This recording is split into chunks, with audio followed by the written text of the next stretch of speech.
So, hey everybody, welcome back to a Brilliant Businesses podcast. My name is Nick Bryant, and I'm here today with Jamie Cutts from Kensington Interiors. How are you, Jamie? Yeah, good to be back. Yeah, good to see you. Good to see you. So, Jamie came back on to the podcast earlier this year to talk about how his business is going and what his plans for it are. But he's come back today because he's got some really exciting news to share with us. So, yeah, to take it away, Jamie. Tell us all about it. What's been happening? Yes, I think we touched upon it last time that we had the Cooking with Kensington Scott episodes that we were releasing during lockdown, which was basically just a concept starting COVID, bored at home, thinking of ways to adapt, overcome. We wanted people in the showroom to show them the appliances, the kitchens we use, and the reality of working in a kitchen. Yeah. And we come up with the concept, which was Cooking with Kensington Scott, which was essentially a local chef, or there's been a few other guests cooking in a real kitchen with real appliances, albeit in our showroom. It got legs, and it went from basically a GoPro and an iPhone, and now it's improved. And the latest episode will be partnered with Neff, who are one of our partners, as in Neff Appliances. So it just allowed us to level up. So the next episode will be in a real client of ours kitchen. So it will be a real Kensington Scott kitchen. Yeah. And it's just allowed us to scale up. So it's a camera crew who have got the right sound equipment. So it's really allowed us to go to town. We've got Scott Goss, the chef, at the Beacon. I know, yeah. So he's been brilliant, getting local ingredients, so really just getting that local kitchen, real people vibe about it. Yeah. So how did you choose which kitchen and which house to do it to? I mean, and obviously they didn't mind that. And how did that come about? How did you know which one you were going to go into? So we started speaking to Neff quite a while ago. They approached us. They liked the idea. I always had ideas that I wanted to go in one of our clients' kitchens, and we had one in mind that suited the Neff brand. Okay.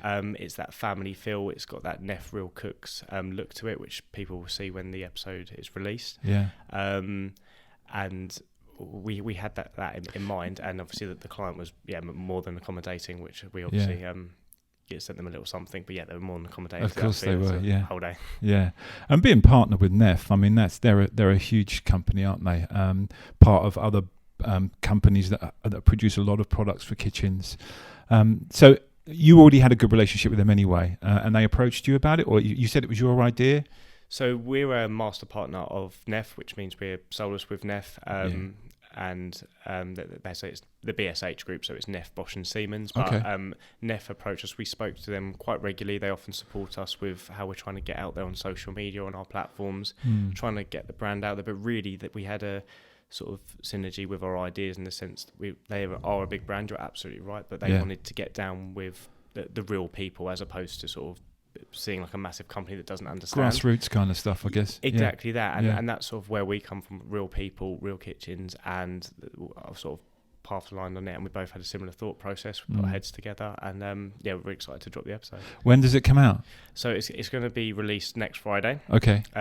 The date has escaped me. All right. Yes, I don't know what that is. It will be next Friday. Well, hang on. Let's work that out. So it's the 9th today. So obviously it'll be 30, probably about 16th, isn't it? Something like that. I might have got that wrong. But anyway, next Friday. Yep, next Friday that will be released. So that will be on YouTube, all of our socials. Neff will put it on socials as well. But our YouTube channel has got all of our Cooking with Kensington Scott episodes, so you can see how it sort of progressed. Yeah, that's cool. Yes, that'll be released there. Yeah.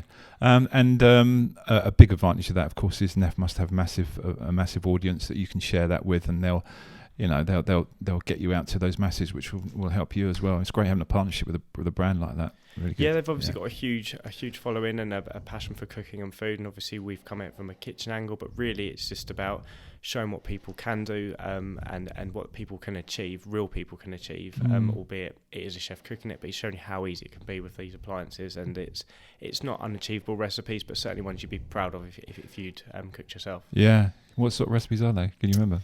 I won't give too much away, but there is a cod, there's a pork, and there is I won't give away the dessert. No. But we will. The idea is to progress with it, so there will be other ones. We're going to go more specialist, vegan sort of variants and things like that, because I know there's sort of people have different requirements nowadays. So the idea is to release this one and then go forward with it. Different kitchens, Yeah. different food. Once a month or once every quarter, or We'll see how it goes. I think we're thinking potentially seasonal. I think that's Okay. going to work because there's a lot of work that goes behind it. I mean, it was sort of filming from 8 till about 7, but Was the it? editing's about a month. yeah, of course, Backwards and forwards. So Yeah. I'm sure the editing guys are sick of hearing about me now. But it's one of those things. But I think probably seasonal will be perfect. Oh, that's really exciting times. I'm really pleased for you. It's really cool.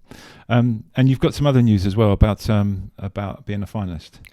Yes, so we had the news that we were shortlisted. I think it was about the final 50 at the time for kitchen retail kitchen independent of the year, which has now been shortlisted to the final 6. So that's in November, the award. So we're looking forward to that. Obviously, in the final 6, a massive achievement for us. Small showroom that 5-6 years ago was 3 people strong. Yeah. So we've grown. Say we don't know if we're there yet or not in terms of winning it, but certainly it's a massive achievement to be there. I'm saying, who cares? I mean, to be put into the last 6, that's a lovely achievement in itself, isn't it? Yeah, even if you don't win. Yeah, I mean, it's nice, and certainly the last 2. I mean, we do work hard as a company, but the last sort of 2 years, we've really put our foot to the pedal in trying to progress, adapt, grow our social platforms, increase whilst keeping that quality high, which is always important to us. So that will be the cherry on top to end the year if we can get anywhere near there. It's so nice to be recognised when you work hard, and you get that recognition from someone like that. And you're not. We were speaking about it earlier, but you're not really sure how it came about. As in, were you put forward? Someone put you forward? Did they come to you, or? You think I should know. So initially I just got an email and someone just said, "Oh, by the way, we voted for you." So I think the way it works is you get put forward by someone from the industry or several people. Yeah. Then there's a voting process. Again, people from the industry. Yeah. Nice. So it's obviously come from some sort someone's spoken highly about you. Yeah, exactly that. So it's nice, and we're excited. Perhaps it was Neff, something like that. Yeah, it may well have been. But it's exciting. We're trying to sort of put it at the back of our mind for now. There's nothing we can do now. Yeah, but sure. It would be absolutely amazing if we could. Well, if you do win, I'll keep an eye on it. If you do, then let us know. We can talk about that another time, perhaps. Yes, I'm sure we will. So what about? We will speak about this before, but the future. What's going on? What's new other than the cooking shows, and obviously still delivering a wonderful product. But what's new? Yes, so I guess all of this is coming back from 6 months in the pipeline. So growing our social platforms has always been something that we're really strong about, and making it broader than just kitchens, because you cook in kitchens, they're family spaces. So growing our YouTube channel and getting good content out there, not just necessarily for people who are buying a kitchen, just of how that room works. Yeah, right. So there is a spin-off of that Cooking with Kensington where I designed the kitchen. We'll walk through and just explain why I've designed it. Okay. A few quirky features, like there's 2 dishwashers in there explaining the method behind the madness, I guess. Yeah. In terms of growing as a company, just keeping that quality high, which we're doing. There'll be opportunities of employment and things, but making sure we get the right people, keeping that family ethos, but keeping the quality high whilst growing as a company. That's the plan. Yeah, right. Sounds great. So social media channels: Instagram, Facebook, LinkedIn, Twitter, all those guys. So YouTube, Instagram, Facebook, YouTube. We are really trying to grow. We've got plans with YouTube of what we're going to do. Again, won't give away too much, but certainly the cooking episodes are one element to that. But we've got sort of a year to 18-month plan of what we're going to do over the next sort of period of time. Yeah. Excellent. Well, to all you people out there, go and follow Kensington Interiors, Kensington Scott Kitchens. Sorry, and all Jamie's details will be on this podcast on the bottom of the YouTube video. So if you need any advice about kitchens or want any more information about the show that they're doing, just get in touch with Jamie. You'll be able to do that through this channel. So thanks, Jamie. It's great to see you again. Yeah, good to see you. And it's great to hear about your news and your plans. And I'm sure they're going to be really interesting to see. So if you like what we're doing, please subscribe to us, and we'll catch you again for another podcast soon. Thanks very much.